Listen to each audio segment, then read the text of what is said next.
Guys were asking, when it comes to this movie, how important do you think it is that we do kind of adopt this quite sort of cynical perspective, I guess, of your character? Before we continue, because we've just got on camera, I'd like you to know that you have very glittery lips. Do I? Yeah. I think it's wonderful. I mean, I'm actually, now the fact that someone's going to come in here afterwards and interview us and not have glittery lips is like, well, just forget it. Make sure the next one has glittery lips so we're not doing the interview. Anna said. Yep. I didn't even know it was on there, honestly. Is that just natural? It's just natural. how you look. Yeah. That's how I look. I ate a troll before I woke came up in, like you see. this. I woke up like this. Okay, go ahead. Yeah. I was going to ask about the sort of cynical perspective of Branch in this movie. I mean, do you think that's quite important that the viewer takes that on and embodies that character? Because we need to see them in that. You know, one of my favorite jokes behind the scenes that the directors kind of had with me, and it was quite fitting because I'm a new dad, is they're like, you're going to be every dad that walks in the theater. Like, that's your motivation for your character. And I was like, got it. Awesome. So just go in and basically, like, anything that's, like, happy, just poke holes in it. Yeah, I mean, because the more that you are, like, mean to my character... Shout out to all the dads out there taking your kids to see Trolls. Sorry, go ahead. No, but the more, like, tolerable my character is.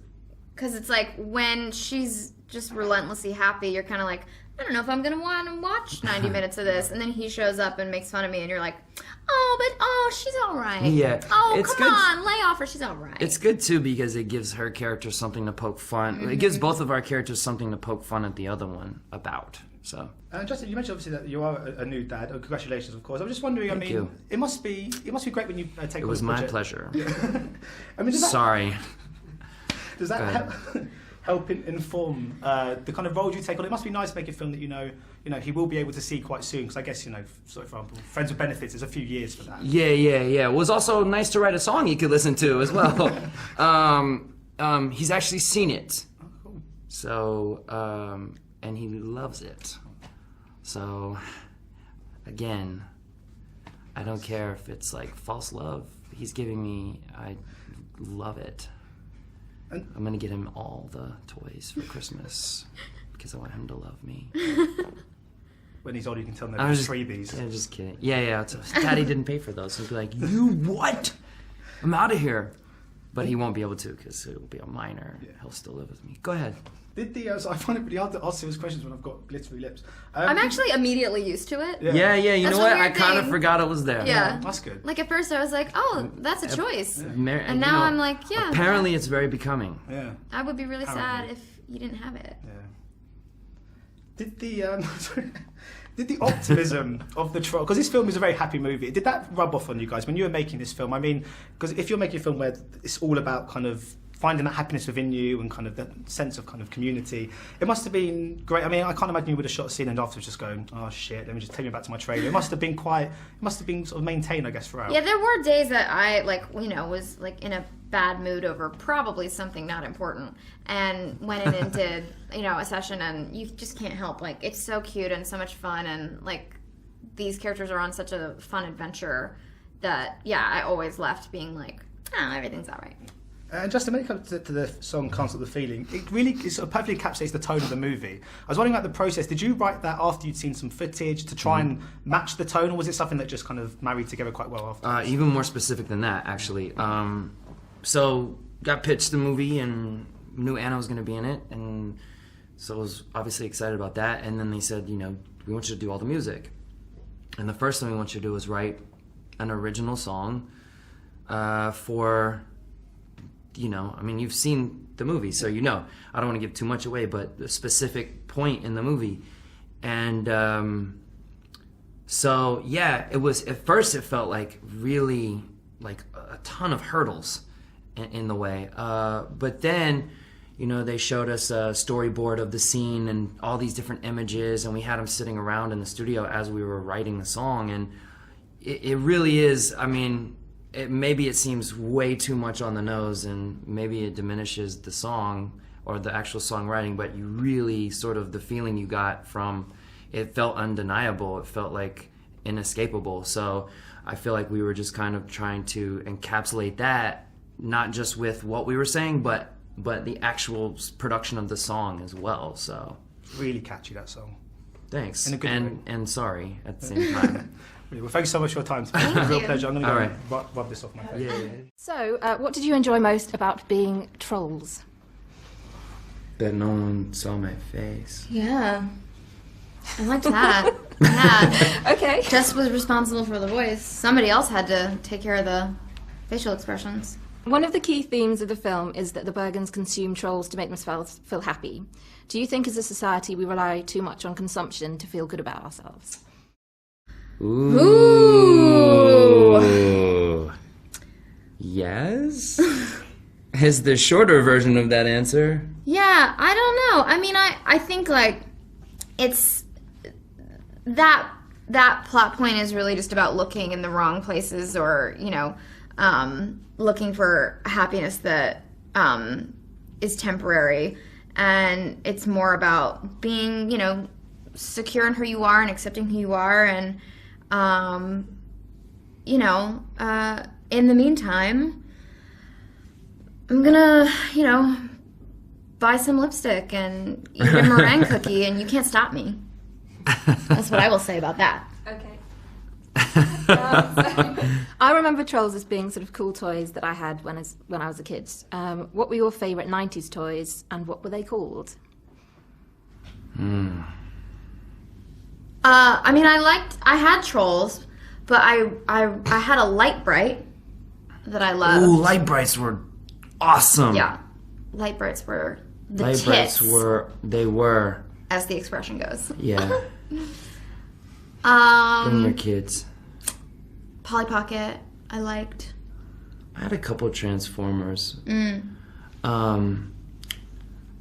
mean, listen, Star Wars toys were like, you know, that was the ultimate of ultimates. I mean, ended up with the X-Wing fighter and a Millennium Falcon for Christmas, and I was like, I could die right now. That's how I sounded when I was a preteen, or like a... Cool.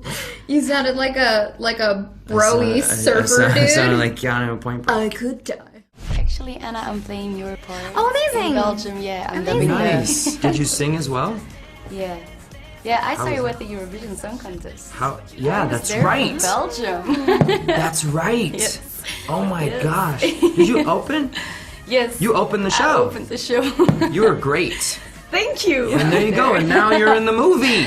Yes, I am. You can't Thanks, stop Eurovision. me. Thank you, Eurovision. Give us a sample. Come on, Flemish. Okay, Come on. Je kan het voelen, diep binnenin. Ik voel het tintelen als ik erover zing. Is it like sexy and mysterious? Yeah. I'm like, ooh, Thank what's she you. saying? Yeah, but I had to imitate you, so there must be some kind of sexiness in your voice if I sound sexy now. It's okay. Oh, get a room, you guys. This is a great film to take the family to, obviously.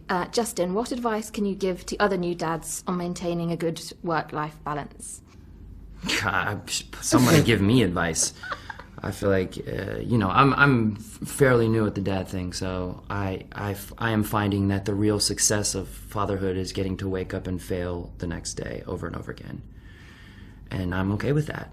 I am okay with that. That's very sweet. Magic in the Morning, and this morning's special guests are Justin Timberlake, good morning, Good morning. and Anna Kendrick, hello. Good morning. I didn't know if I was allowed to say good morning yet. I waited for my name. You waited for your cue, I and did you it were great. spot on. It's going great so far. It's going brilliant so far. You're here to talk Great about... interview. Bye.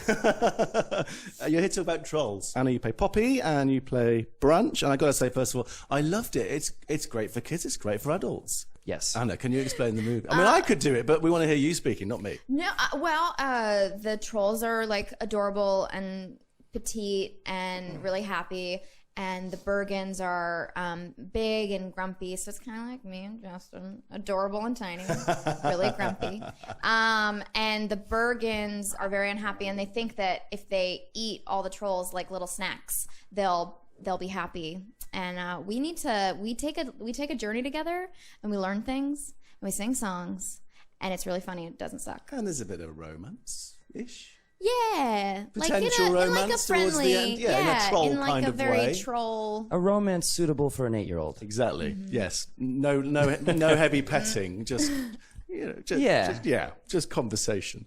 I think Trolls are going to be on a lot of young kids' Christmas present list this year. I think Poppy's selling well already. I think the Poppy Troll. Naturally. Why do you have that information and I don't? Oh, God, somebody get me the Poppy figures. I'm a businesswoman. Have you got any? God. Oh my! Are you getting a percentage of each one? My troll better sell better than his troll. I think it will. Your troll's cuter, to be fair. Thank you. I was going to ask you about your Netflix thing, Concert 2020. Right. The world tour. Well, that's right. People that didn't go. You guys have Netflix now. Yeah, we've had it for a long time. Good on you. We've got electricity. Good on you. We got Welcome. Starbucks. Isn't it fantastic? We got. I mean, people that didn't get to go and see you in concert will get a good seat. I am extremely nervous about it because there is an element of, I mean, I've shot concerts before for HBO or things like that, but I don't know, it's because it's Netflix and so many people will be able to see it at the same time. You feel like, for some reason, I feel like the stakes in my mind of my shadow of insecurity got a lot higher. But hiring Jonathan Demme,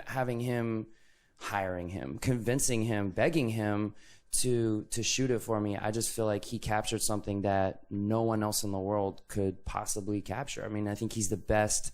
He's clearly an amazing director and auteur, but also too with something like this, with concert films, with really capturing music and what happens on stage, I think he really captures something special. We were able to debut it in Toronto, and it was kind of amazing to watch the audience watch it, because it felt a little more visceral than your average film. Thank you so much Great, for coming man. in, you two. My pleasure. Good luck with Trolls. Get a nice blanket, you know. Oh, he's still going. Significant other, and enjoy yourself. I will. Thank you so much. Anna You guys Kendrick, got Justin Netflix now. Timberlake. We have, Congratulations. yes.